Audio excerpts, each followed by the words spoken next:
Hello and welcome. Israel's military was shocked on Thursday by soldiers' accounts of the killing of civilians and allegations that deep contempt for Palestinians pervade its ranks. Israel's defense minister Ehud Barak promised to investigate soldiers' claims that some troops opened fire too hastily on Palestinian civilians during the recent Gaza war, believing that they would not be held to account under relaxed rules of engagement.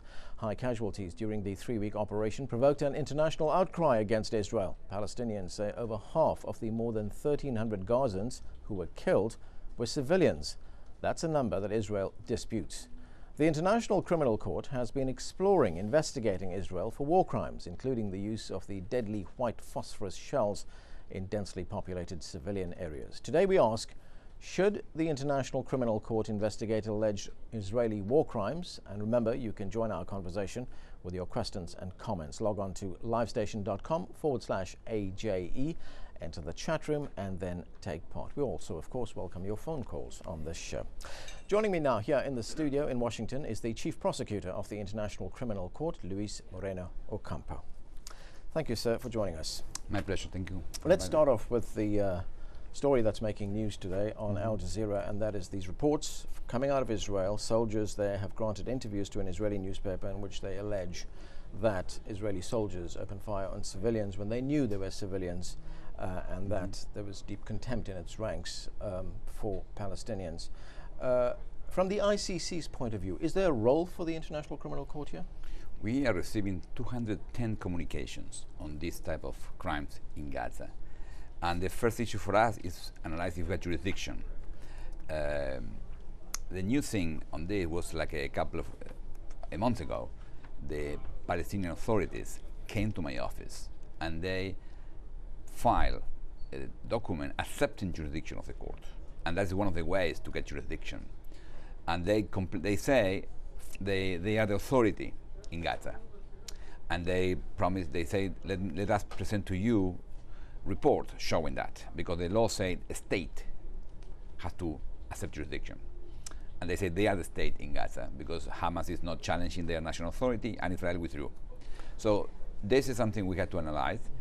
Other way to have jurisdiction is the Security Council refer the case, or if a national state party is involved in crimes. So this is the first issue for us. So the first issue is, do we have jurisdiction? Second issue is, are these allegations are serious, that war crimes were committed? And the last point is about the existence of national proceedings. Because if one of the countries investigate the case nationally and it's serious investigations, my duty is not to investigate. So right now what we are doing is we are assessing all of this information, waiting for reports from the Palestinian Authority who they like to show us their reasons that why they believe they have the authority to give us jurisdiction in Gaza. I just want to go back a few steps here. Your jurisdiction is limited to those countries that signed the treaty that created the ICC. That's the point. There are 108 states who signed the treaty. And Israel's not one of those states? No. So in this case, you would only be able to take any kind of action against Israel because the Palestinians, who obviously are not a signatory because they're not a state. That's what they are challenging. They say they believe they can prove they are a state. And under those terms, you would be able to then? I can say nothing. I will collect the information. I will make a decision based on the law. I told them, I promised my independence and my impartiality. I can promise nothing else. Now, even before today's news out of Israel with these soldiers granting these interviews, you had mentioned the possibility of, or as it was put, investigating Israel. What exactly would you be investigating there? No, that's the point. Without jurisdiction, there are three issues. Without jurisdiction, I cannot investigate. We are receiving reports from different institutions about crimes committed in Gaza, including the Arab League is promising a report on that. But without jurisdiction, I cannot do it. But of course, always the Security Council can always refer the case to us. So that's why the issue still, we are doing an assessment on what's happening. Now, I'm not sure whether this falls under your purview, but what attempts are being made to get countries like Israel to sign on to the ICC?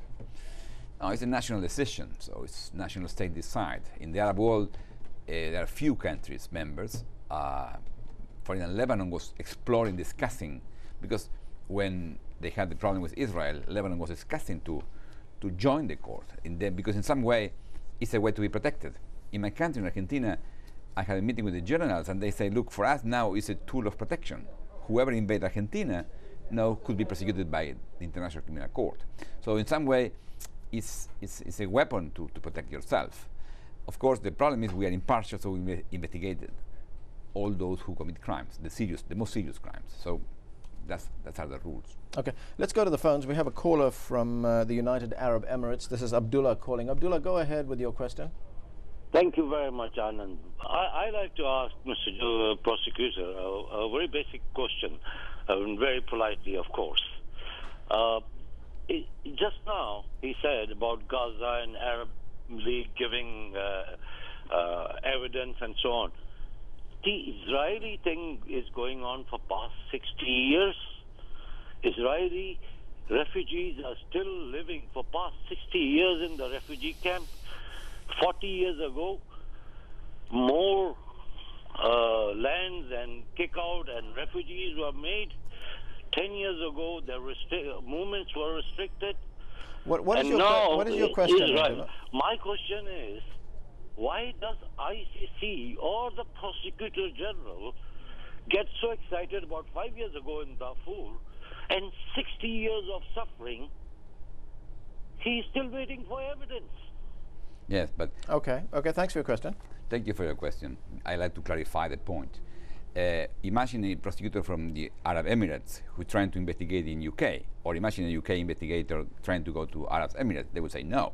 So I have a limit on jurisdictions. One limit is the court start in 2002, and I start my job in 2003, so I can do nothing before 2002. And there is a temporal jurisdiction and also the geographic jurisdiction problems. The Darfur case is different because the Security Council referred the case to me in 2005.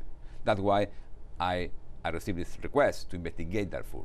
But if I receive a similar request to Gaza, I will do it, obviously. We have an email here that raises an interesting point. This is from Mohammed Kamara, writing to us from London in the United Kingdom. And he writes, if there is enough evidence that Israel did commit war crimes against the people of Palestine, they should be prosecuted. However, we must consider the other end of the rope. Hamas too should be investigated. Shelling civilians is as much a war crime as using unconventional weapons. The communication we received at the beginning were mostly against Israel. Now we're receiving a lot of communications against Hamas. So if we have jurisdiction, we can investigate both. But to get jurisdiction in this kind of question this viewer is asking, you'd have to get a complaint from either Israel or from the Security Council, wouldn't you? Okay, that was the Palestinian authorities are challenging. They say they can provide that jurisdiction. So, and they are promising to present documents. So we'll see. Well, let's go to another high-profile case, the indictment that was that you served on the Sudanese president, Omar al-Bashir. That is the first time that a sitting president has been indicted in this way. What is the status of that case now? Where exactly is it? On March 3rd, the judges, 3 judges from the ICC, decided to issue an arrest warrant against Omar al-Bashir.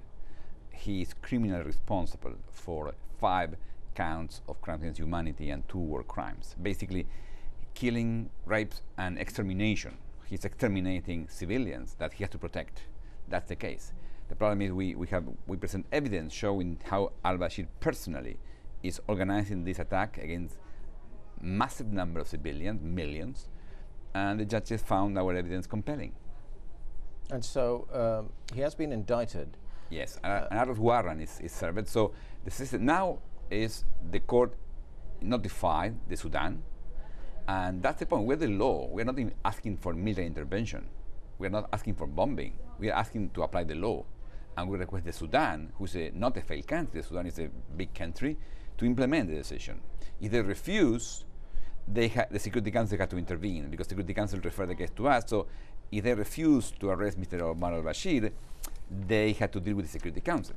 Yeah, but there is no enforcement authority. You don't have a police force. No judge has police forces. Normally the judges are independent, so the police follow them. And the police authority they have is the armies and the police of the states in the world. So the Sudanese, in this case, we count on the Sudanese army. If they fail, as soon Omar al-Bashir travel in the airspace, international airspace, he could be legally arrested. Which actually brings me to a question which we received from our chat room on live station. This is from Pierre, who says, who will serve Bashir the arrest warrant? And then in parentheses he asks, who will arrest him, basically? We are requesting the Sudan itself, but as soon Mr. Omar al-Bashir travel outside, he could be arrested. Will take 2 months, will take 2 years, but the destiny of Omar al-Bashir is to face justice. That happened with Slobodan Milosevic in Yugoslavia, happened with Charles Taylor in Sierra Leone, in Liberia. So when they were indicted, months or a year after, they were in front of the judges. Okay, lots more questions coming in on the Sudanese president, but we have to take a short break right now. We'll have more on our discussion with the chief prosecutor of the ICC in a moment. And as we pause, let me remind you that you can join the conversation with your questions and comments by logging on to livestation.com and entering the chat room. You can see the debate taking place there right now. We're also taking a poll in the chat room where we're asking, should a world body investigate and prosecute nations and leaders? We'll have the results of that poll for you a little later. We'll be back. Stay with us. Don't